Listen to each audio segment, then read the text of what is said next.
Martin Treptow was born and raised in the Bloomer area. As a young man, he learned a trade of barbering. When he left Bloomer, he went to Cherokee, Iowa. Once World War I broke out, Martin, like about 1,000 others, thousands and thousands of other men, enlisted in the army to fight. Martin, however, was killed in Europe as he was attempting to carry a message from one unit to another. He is currently interred at the Bloomer Cemetery, city cemetery. Upon recovering his body, the other comrades of his found a notebook in which Martin had jotted down various things. One such entry became known as Treptow's Pledge. The pledge reads, "I will fight cheerfully and do my utmost, as if the whole struggle depended on me alone." His pledge was certainly poignant, but caught the attention of the United States government, who quickly started using that pledge as a sales pitch for selling war bonds. The pledge has been recited in the U.S. Senate building during World War II as a motivational for the politicians as they struggle with World War II.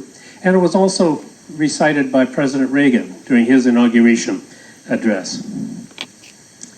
Now, over 100 years later, we recognize Martin Treptow as a veteran. At this time, I would like to introduce Jesse James, a fellow veteran who managed the red tape bureaucracy and secured the medals for Martin. This is the coolest thing that I've been able to do as a legislator. And to have the staff do the research on the Purple Heart, realizing that awarding the Purple Heart didn't even take place until 1932, and it took an act of Congress to get it done.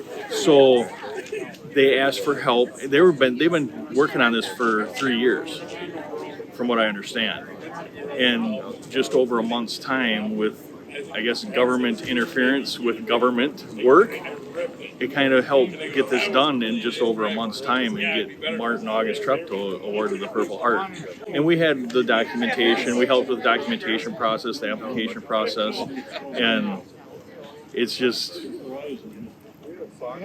we have to honor our veterans when they give their life for what we have as American citizens. And to recognize somebody 104 years later, you just can't beat that.